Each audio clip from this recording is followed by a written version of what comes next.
உள்ளின்வாய் கீண்டாரை வல்லாமரக்கரை கிள்ளி களைந்தாரை கிழித்திமை பாய்ப்போம் பிள்ளைகள் எல்லாரும் பாவக்கடம் புக்கார் வெள்ளி எழுந்து வியாழமுறங்கித்து உள்ளும் சிறமிழகால் போதனை கண்ணினாய் கலைந்து நீராடாது பள்ளி கிழத்திலோ கள்ளம் தகிந்து கலந்து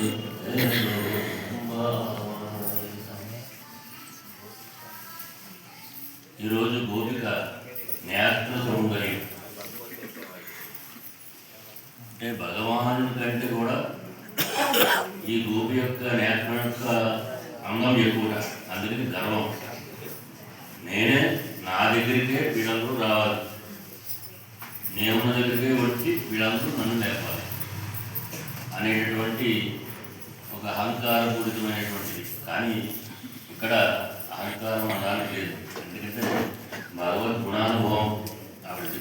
ఎందుకంటే ఆవిడ ఇంకా అంత పెట్టాలి అంటే ఒక మంచి మాట చెప్పేటప్పుడు 10 మంది చేరడం సహజం. కాబట్టి వీటిని కూడా ఈ గోపికలు కూడా ఆవిడ దగ్గరికి వచ్చినట్టుగా తెలుసుకోండి. అయితే ఈ పాత్రలో గతించిన కాలాన్ని స్మరించుకుని రాబోయే కాలాన్ని ఊహించుకొని ప్రస్తుత కాలాన్ని అన్వయించుకొని ముందుకు వెళ్ళాలనే తృప్తి మనకు స్వప్నంగా ఈ పాత్రలో తెలుస్తుంది. ఇద్దరిని చెప్తున్నారు దీంట్లో. పుల్లిన వారికి ఎండాలని పొరల అరక్కని. పుల్లిన వారికి ఎండాలని అంటే కృష్ణావతారం, పొరల అరక్కని అంటే రామావతారం. ఇక్కడ 2 వ్యాఖ్యలు ఏర్పడారు వీళ్ళంతా, కృష్ణపక్షం రామపక్షం. మా రాముడే గొప్పని వాడు, మా కృష్ణుడే గొప్పని వీడు. వచ్చిన వాళ్ళలో సగం అటు సగం ఇటు ఉన్నారు. కానీ లోపల అన్వయం చేసుకునేది ఆవిడ రామావతారాన్ని మరుస్తుంది అని చెప్పారు. ఏంటమ్మా మీ రాముడు గొప్పతనం వాడు అడుగుతున్నారు. నేను ఏకపత్ని రోజులు పితృవాక్య పరిపాలకుడు, ఎవరిని బాధించినటువంటి మెత్తని మనస్తత్వం కలిగినవాడు. ఏం మా కృష్ణుడు అలా కాదా? మీ రాముడి కంటే గొప్పవాడు. ఎందుకంటే ఈయన అసలు బాధ పెట్టే యోచనే చేయడు. ఇంక బాధ ఎక్కడ వస్తుంది అని. సరే ఆయన సూర్యవంశం అండి మా వాడిది. సరే చంద్రుడు వెళ్ళట, వెళ్ళి అంటే ఆయనకేమవుతుంది, నీకు 2 కళ్ళని చెప్పావు కదా గీతలో, మరి నన్ను వదిలేసా అంటే లేదయా, నిన్ను కూడా సమానంగా చూస్తాను, 2 కళ్ళు సమానమే నాకు అని చంద్రవంశంలో పుట్టడం జరిగింది అని మా కృష్ణుడి యొక్క ఉపవాసం. సరే రామావతారంలో 12 సంవత్సరాలు వచ్చిన తర్వాత వశిష్ఠుడి దగ్గర నేర్చుకుని అట్లాగే బల అతిబల అనేటువంటి విశ్రామతికి కూడా వెళ్ళి నేర్చుకుని అప్పుడు సంహారాన్ని మొదలుపెట్టాడు రామచంద్రుడు. అది గొప్పే ఉందండి. మరి మా కృష్ణావతారంలో శ్రీకృష్ణ పరమాత్మ 7 రోజుల వయసులోనే మొదలుపెట్టాడు. ఏమి నేర్చుకున్నాడా? ఏమీ నేర్చుకోలేదు. ఏ గురువు దగ్గర ఏమన్నా శస్త్రాలను నేర్చుకున్నాడా? ఏమీ నేర్చుకోలేదు. మరి మీ రాముడు వశిష్ఠుడి దగ్గర నేర్చుకున్నాడు, కొంతకాలం వచ్చిన తర్వాత కదా ఈయన సంహారం మొదలుపెట్టాడు అని. మా రాముడు కూడా తాటకనే రాక్షసుని చంపాడు. ఈయన కూడా అంతకుముందే పోతను చంపాడు, అంతకుముందు తక్కువ వయసులోనే చంపాడు. సరే ఇంకా దీనికి ఏంటంటే ఎవరు గొప్ప అంటే మా కృష్ణుడే గొప్ప. మా రాముడికి ఏకపత్ని వ్రతం వల్ల ఎంతో పేరు వచ్చింది నిజమే. కానీ మీ రాముడికి అంత పేరు వచ్చినా మీ రాముడిచ్చిన ఆ వరాల వల్ల వాటి వల్ల అప్పుడు మా కృష్ణుడు బాధపడుతున్నాడు, 16,000 మంది కొట్టుకుని బాధపడుతున్నాడు అని. ఈ రకంగా ఎవరంటే ఎవరు అనుకుంటా వీళ్ళందరూ కూడా ఎవరు ఎక్కువ అని అంటే గోదామ చెప్తోంది, ఇద్దరూ సమానమే, ఇద్దరూ ఒకటే, దీంట్లో ఎవరు తీసుకోవడానికి లేదు. ఆ కాలం ప్రకారం అప్పటి కాలమానం ప్రకారం అట్లా చేయాల్సి వచ్చింది. ఇప్పుడు కాలమానం ప్రకారం అంటే ఇందాక చెప్పే కదా, మనం గతం స్మరించుకోవాలి, ప్రస్తుతాన్ని సమన్వయం చేసుకోవాలి, రాబోయే కాలాన్ని ఊహించుకోవాలి.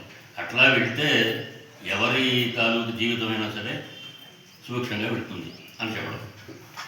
అయితే ఆవిడ కూడా అంది, వీళ్ళు యువతల వాళ్ళు రామపక్షం వాళ్ళు అన్నారు, మా రాముడికి ఎలాంటి వాళ్ళన్నా సరే శిక్షించకుండా రక్షించేది, రావణాసుడు వచ్చినా కూడా ఆయన కూడా నేను రక్షిస్తానని చెప్పాడు. ఆయన అంత గొప్పవాడు. కానీ మీ కృష్ణుడికి అటువంటిది ఉందా అంటే, మీ రాముడు అంతవరకే చెప్పాడు, ఒక కథ చెప్తామేనండి అని కృష్ణుడి గురించి చెప్తున్నాడు. ఒక ఊళ్ళో ఒక గోడ పడిపోయింది, ఒక ఇంటి గోడ. ఆ పడిపోయినప్పుడు ఆ గోడ కింద ఒకటి కూడా మరణించాడు. ఆ మరణించిన వాడు తాలూకు వాడు వెళ్ళి ఫిర్యాదు చేశారు రాజుగారు. చేస్తే వెంటనే పిలవండి, ఆ యజమాని పిలవండి అన్నారు, ఆ గృహస్థుని పిలవండి అన్నారు. వచ్చాడు.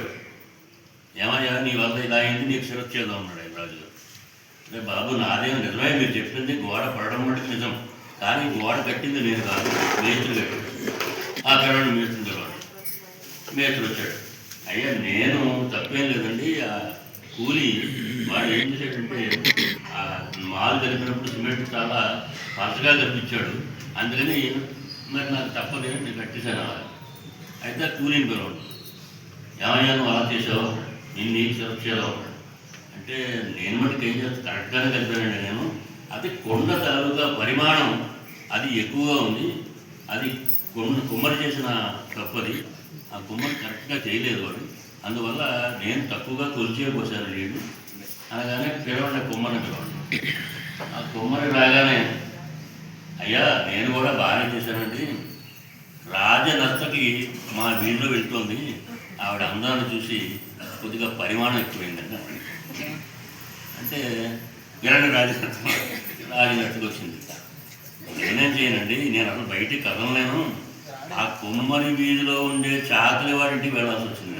ఎందుకు వెళ్ళాల్సి వచ్చింది, నృత్య కార్యక్రమం ఉంది, బట్టలు తెమ్మంటే వాడు తేలేదు, అంతకి పరిచారకులందరూ ఎక్కడో ఉన్నారు, అందుకని నేనే వెళ్ళాల్సి వచ్చింది అని వెళ్ళినప్పుడు ఆ జన్మ వచ్చింది. అంటే అది ఎవరికి తప్పు అంటే ఆ చాకలి వాడికి తప్పు, కూడా బెటర్ అంటే తేలేదు కాబట్టి అదే పిల్లలు వాడి పిల్లలు ఆ చాకలి వాడు వచ్చాడు. అయ్యా నాది కూడా తప్పు లేదండి, నేను కరెక్ట్గా చేద్దాం అనుకున్నాను, సరిగ్గా నేను ఆ ఉతికే బండ్ల మీద ఒక సాధువు కూర్చున్నాడు, ఆయన మౌనత్వంలో ఉన్నాడు కాబట్టి నేను ఆయన ఏం అనడానికి లేదు.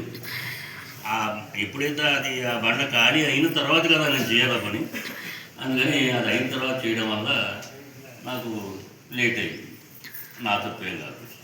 ఎవడా సాధువు పిలవడం, సాధువు మౌనవ్రతం పాపం ఏం చేస్తాడు, ఏమయ్యా నువ్వేనా అంటే మాట్లాడడానికి లేదు ఆయనకి, మౌనం అంగీకారం ఇనిషియేటివ్ చేయడం చేయమని.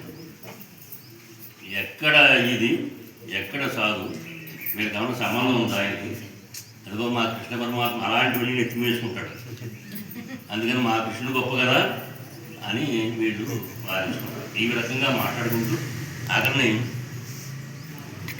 ఏమన్నారంటే, చూడమ్మా నువ్వు చాలా గొప్పదని, నీలాంటి వాళ్ళందరూ కలిస్తేనే నీలాంటి అహంకారం ఉండాలి. దేంట్లో అహంకారం అంటే కృష్ణ గుణానుభవంలో అహంకారం ఉండాలి.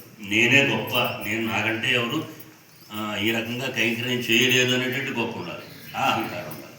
అందుకని నువ్వు కూడా వస్తేనే మాకు పని జరుగుతుంది, రావాల్సింది అని చెప్పి అందరూ కలిసి వీళ్ళందరూ కృష్ణ దర్శనానికి సంయుక్తమవుతున్నారు. జై శ్రీరామ్.